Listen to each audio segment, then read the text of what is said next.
Hi, you are watching Global Insight on Voice of Canada, and this is Sana Haroon.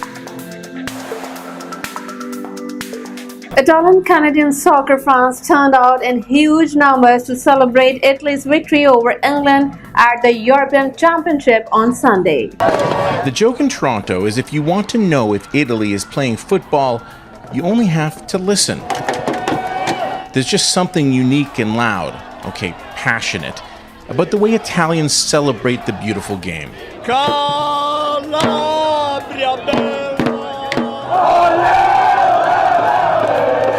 It's safe to say wherever the Azzurri faithful gathered, like here in Vancouver,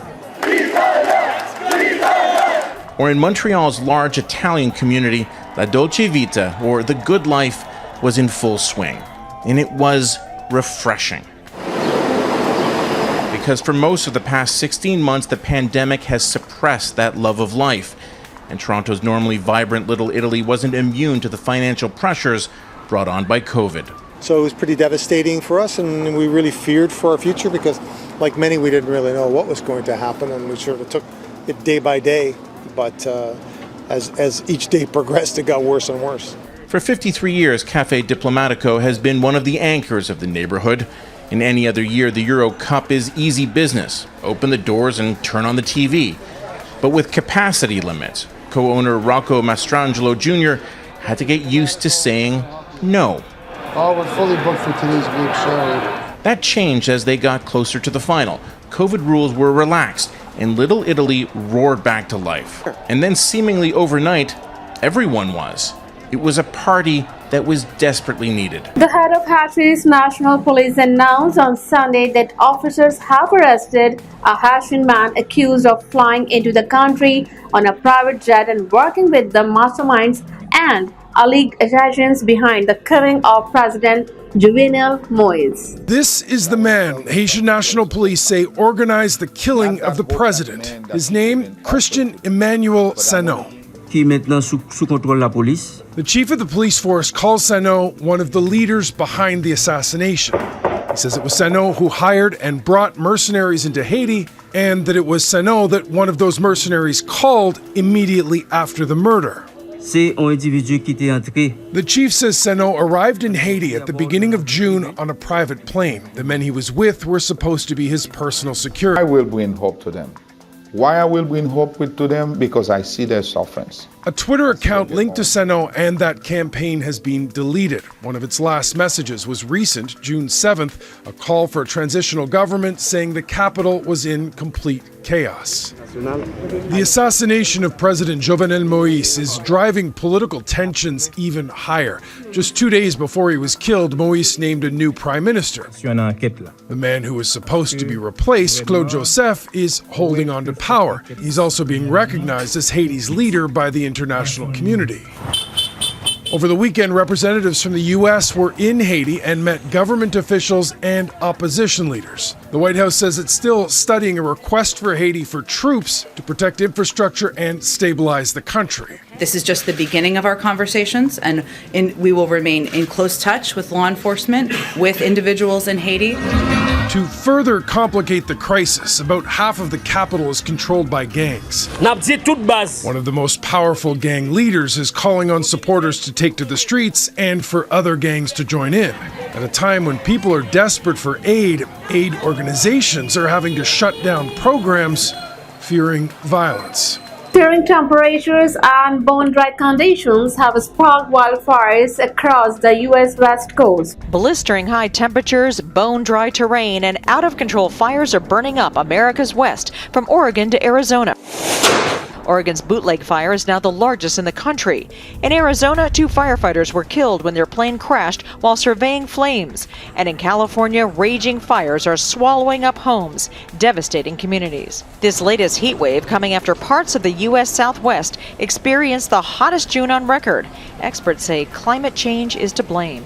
While air conditioning units strain, debris from the Oregon fire is affecting power lines in Northern California, which has already lost a tenth of its power supply. California's governor has declared a power grid emergency, asking residents to conserve power and water.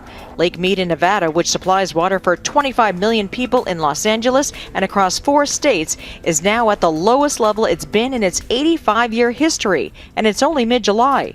Smoke billowing east from the fires is so intense, even people in Utah, 2 states over, are feeling the effects. Tourists are back in Las Vegas, but doctors are warning against excessive drinking in this excessive heat. Places on Earth. I think the best way to describe it is that moment when you open the oven and that gust of heat hits you in the face. This is the second heat wave the West has seen in a little over 2 weeks, once again baking and igniting a region already suffering from extreme drought. French President Emmanuel Macron on Monday announced that the COVID-19 vaccine would be mandatory for all health workers and those working in long-term care homes. Soignants et non soignants, des hôpitaux, des cliniques, des maisons de retraite, des établissements pour personnes en situation de handicap, pour tous les professionnels ou bénévoles qui travaillent au contact des personnes âgées ou fragiles, y compris à domicile. La vaccination sera rendue obligatoire sans attendre. J'ai conscience de ce que je vous demande et je sais que vous êtes prêts à cet engagement. Cela participe en quelque sorte de votre sens du devoir. En fonction de l'évolution de la situation, nous devrons sans doute nous poser la question de la vaccination obligatoire pour tous les Français. Mais je fais le choix de la confiance et j'appelle solennellement tous nos concitoyens non vaccinés à aller se faire vacciner dès aujourd'hui au plus vite. Dès le 21 juillet, le pass sanitaire sera étendu aux lieux de loisirs et de culture. Concrètement, pour tous nos compatriotes de plus de 12 ans, il faudra, pour accéder à un spectacle, un parc d'attractions, un concert ou un festival, avoir été vacciné ou présenter un test négatif récent. À partir du début du mois d'août, donc, le pass sanitaire s'appliquera dans les cafés, les restaurants, les centres commerciaux ainsi que dans les hôpitaux, les maisons de retraite, établissements médico-sociaux, mais aussi dans les avions, trains et cars pour les longs trajets. Là encore, seuls les vaccinés et les personnes testées négatives pourront accéder à ces lieux, qu'ils soient d'ailleurs clients, usagers ou salariés. Vous l'avez compris, la vaccination n'est pas tout de suite obligatoire pour tout le monde, mais nous allons étendre au maximum le pass sanitaire pour pousser le maximum d'entre vous à aller vous faire vacciner. Notre pays est confronté à une reprise forte de l'épidémie, qui touche tous les territoires, métropoles comme outre-mer. Thousands of Cubans took to the streets on Sunday expressing frustration over COVID-19 pandemic restrictions, the pace of vaccinations, and what they call neglect from political leaders.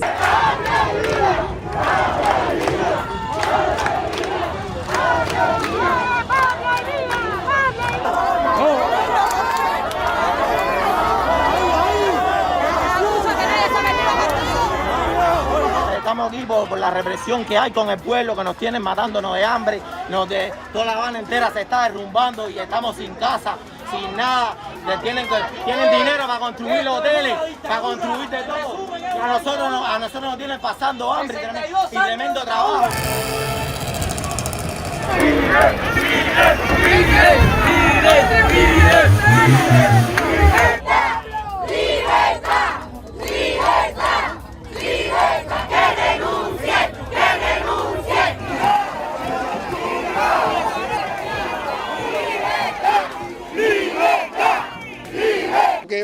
Y de condena al bloqueo, pero dicen que nosotros no buscamos una solución política elevada convocando al pueblo a enfrentar al pueblo. Nosotros no llamamos al pueblo a enfrentar al pueblo, nosotros hicimos un llamado al pueblo a defender su revolución, a defender sus derechos. Que tú que me bloqueas, que tú que llevas a cabo la política que viola más los derechos humanos de todo un pueblo durante más de 60 años, las recrudezcas en medio de una situación tan compleja como la pandemia y te quieras presentar como el gran salvador, levántame el bloqueo, levántame las 243 medidas y vamos a ver cómo tocamos y vamos a ver de lo que es capaz de hacer este pueblo, que ha hecho una inmensa obra social con una economía subordinada casi a una economía de guerra por cuenta de estas medidas. ¿A qué le temen? ¿Al ejemplo de Cuba a lo que puede hacer Cuba en otras situaciones de más posibilidades económicas.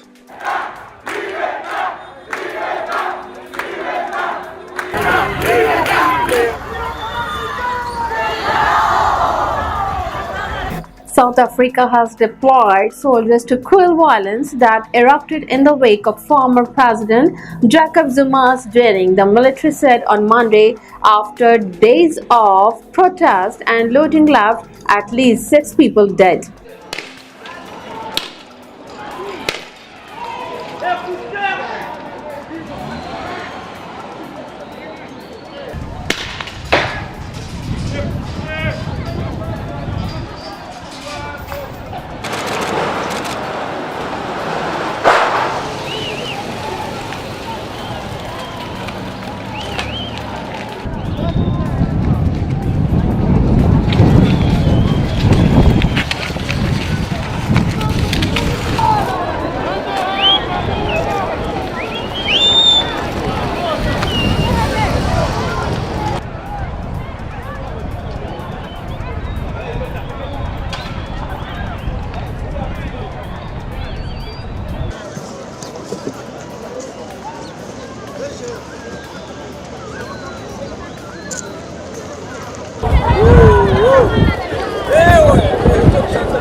For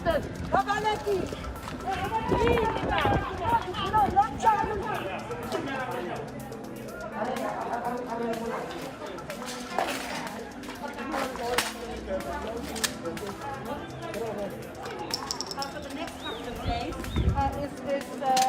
other areas going to be affected as well because.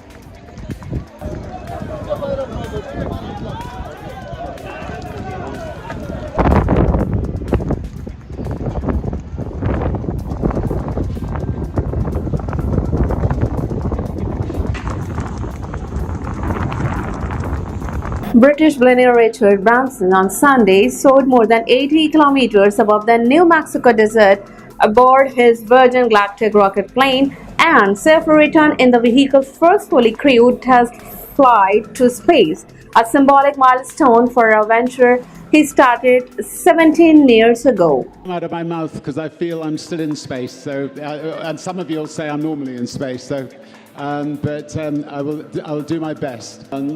I was once a kid with a dream, looking up to the stars, and now I'm an adult in a spaceship looking back to our beautiful Earth. To the next generation of dreamers, if we can do this, just imagine what you can do. You know, as you go into space, the views are breathtaking. I mean, there's no question we are so lucky to have this planet that we all live on. And that's what Virgin Orbit, our other space company that had a tremendous success last week, and Virgin Galactic, you know, we've got to all be doing everything we can to help this incredible planet we live on. I will devote the rest of my life doing that, and I think other people who go to space with us will devote the rest of their lives doing that. You know, it's just I'm never going to be able to do it justice. It's indescribably beautiful, and yeah. Anyway, I know you've been very clear that this was not a race, but you have won. How does that feel now to have come first? And what words do you have for your competitors and friends in the space tourism industry? I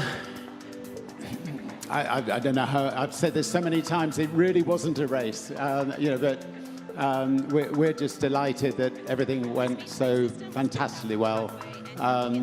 We wish Jeff the absolute best, and the people going up with him during his flight. It was great this morning to find Elon in my kitchen at 3 o'clock and to come to wish us the best. I'd already been to bed, and he still hadn't gone to bed. He's an all-nighter, and I'm up to. Our time clocks are completely different, but so nice of him to come all this way to wish us well. And had a lovely goodwill message from Jeff as well. And first off, you've conquered land, you've conquered sea, you've conquered air, now you've conquered space. What next? As I said earlier, I think I'm an optimist. The next 30 years of my life will be devoted to doing, to an extent, what I've been doing the last 20 years, and that is we have a foundation that does great things for oceans and rainforests and the climate change. Anyway, a whole variety of things, and that's what I'll mainly be devoting my time to. Whether I will do another adventure, I'm not sure it'll be fair to put my family through another one. Whether it's, I think I've got the record for being pulled out of the sea 5 times by helicopters. So I think maybe I'll definitely give it a rest for the time being. I brought pictures of my kids when they were a little bit littler in front of a giant UFO, which actually you kids are like this.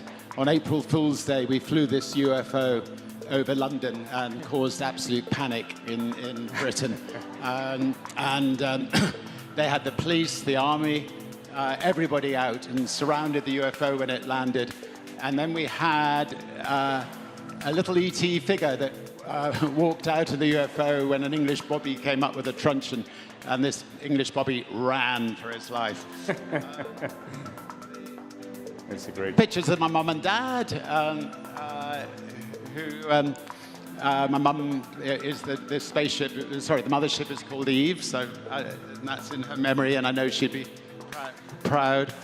Picture of the whole family. You asked the question. There was a lovely lady who I wanted to go to space, and sadly is no more. And her family asked if I would bring up this picture, which I was delighted to do. I tell you what.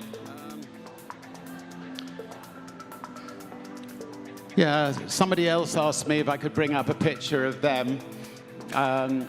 It was a bit heavy, so I brought up his head.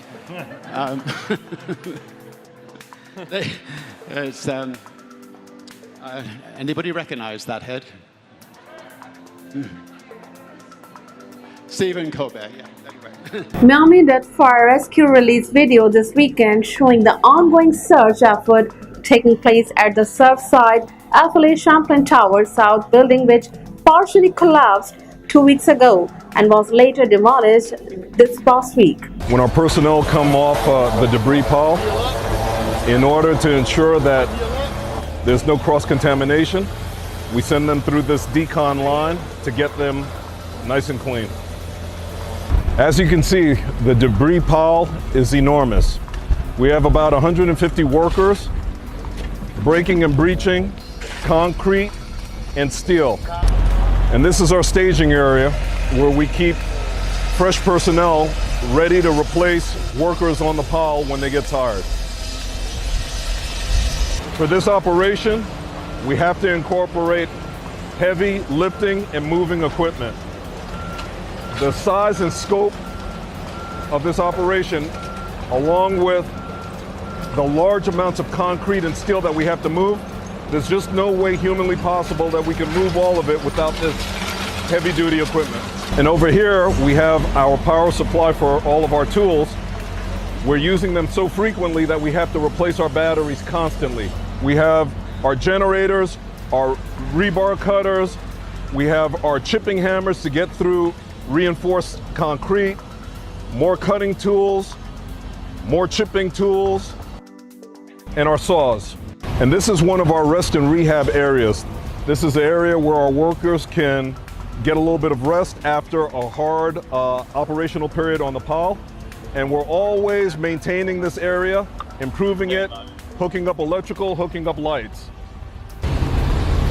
And now we're at the back of the debris pile, and as you can see, there's a lot of heavy machinery here, engaged in a lot of operations with a lot of personnel, and you can get a real appreciation for how large this rescue operation truly is. Okay, this is another view of the back of the pile, and we wanted to get a little bit closer so you could have a full appreciation for the amount of debris, the denseness of the concrete, the amount of iron, the amount of material that we need to move.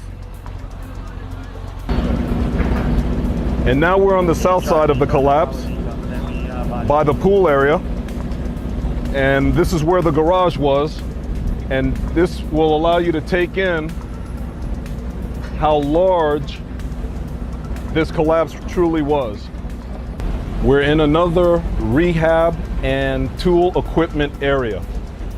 Because of the scope of this operation and the size of the footprint, we have to have multiple stations to provide rehab and equipment supplies to our crews. We've looked at the collapse site from a number of angles in order to give you an appreciation for the scope and magnitude of the work being performed. As mentioned before, we have a number of rescuers engaged in rescue operations. Israeli settlements in East Jerusalem and the West Bank amount to a war crime, a UN human rights investigators said on Friday, calling on countries to inflict a cost on Israel for its illegal occupation.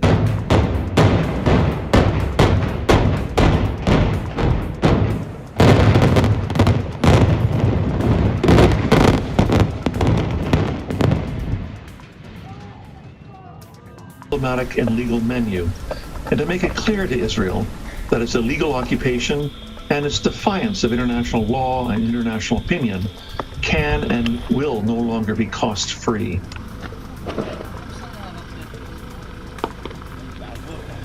There is a straight line from the language in the Fourth Geneva Convention prohibiting settler implantation to the designation in the 1977 First Additional Protocol that the Israeli settlements are a flagrant violation under international law, to the language in the Rome Statute that such settlements constitute a war crime.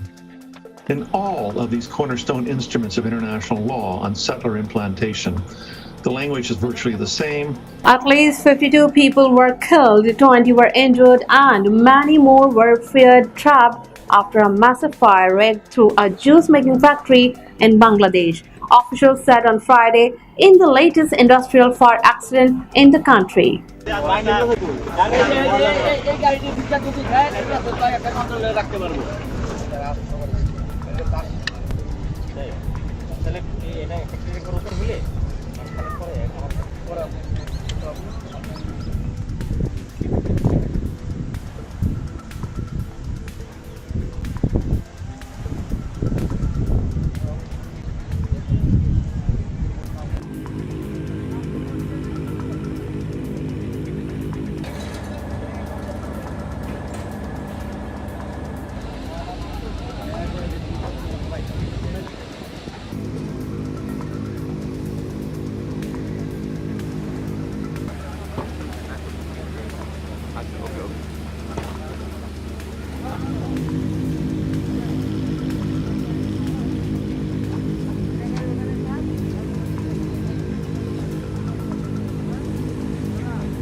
Keep watching Global Insight. For further updates, visit our website voiceofcanada.tv.